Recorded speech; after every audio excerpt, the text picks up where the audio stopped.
क्या नाम हुआ? सुशील कुमार। सुशील जी, आज इलाहाबाद हाईकोर्ट का एक फैसला आया है जिसमें जज ने टिप्पणी की है कि अगर कोई किसी बच्ची का स्तन दबाता है, उसके वस्त्र को या उसके नाड़ा को मतलब तोड़कर खोलकर उसको कहीं ले जाता है तो वो रेप की कैटेगरी में नहीं आएगा। इस तरह की टिप्पणी, इस तरह के फैसले को आप किस तरह से देखते हैं? ऐसा है, आजकल बहुत से जजेस जो बने हुए हैं ना, तो वो ज़्यादातर ऐसे फैसले दे रहे हैं जो समाज के लिए वो चीज़ें सही नहीं है।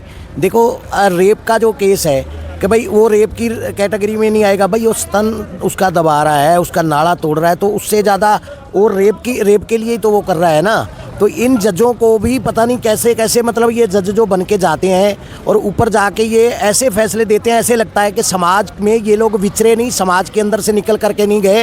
ये बड़े घरों के बच्चे हैं जिन्होंने ठीक है थोड़ी बहुत किताबें पढ़ ली हैं, लेकिन समाज की क्या हकीकत है, क्या हमारी मर्यादा है, कैसे अगर एक लड़की का वो नाले को हाथ डाल देता है तो उसके लिए तो वो उसका तो नुकसान कर दिया, उसकी बेइज्जती तो होगी ना। तो रेप वाला काम तो हो गया, वो अंदर से उसका तो पहले ही मतलब गलानी तो उसके अंदर आ चुकी है ना इस चीज़ की। तो इस चीज़ को मतलब ये जो ऑब्जर्वेशन देती हैं ना जजेज हैं या कुछ कोर्ट देती हैं, तो इनको इन चीज़ों से रोकना चाहिए, क्योंकि इनको भी समाज में से जो असल जो समाज की विथया है, जो दुख है, उसको सोचना चाहिए। इससे क्या होगा कि जो समाज विरोधी अंसर है उनके ही हौसले बुलंद होंगे। वो ज़्यादातर इन चीज़ों को करेंगे और बाद में कह देंगे जी हमने तो सिर्फ नाड़ा ही तोड़ा है, इसमें देख लो कर रहा नहीं। तो ये चीज़ अगर उसका हाथ डाल दिया, उसकी इज्जत तो चली गई ना।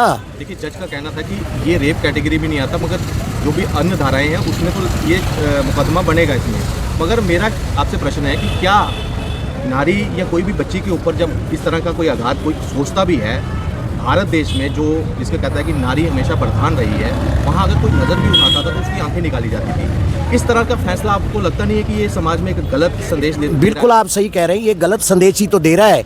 मैं तो पहले ही आपको कह चुका हूँ कि इससे समाज विरोधी अंसरों के ही हौसले बुलंद होंगे। आप देख रहे हैं कितने आज इतने मतलब गंदगी लोगों के दिमाग में भर गई है। 6-6 साल की बच्चियों को, 5-5 साल की बच्चियों के साथ जो रेप कर रहे हैं, तो ये उनके ही हौसले बुलंद होंगे। तो उनको रोकने के लिए ये समाज को इसके विरुद्ध खड़े होना चाहिए और ऐसे जजों को भी ऐसी जो टिप्पणी है करनी है उससे बाज आना चाहिए, उससे रोकना चाहिए। धन्यवाद।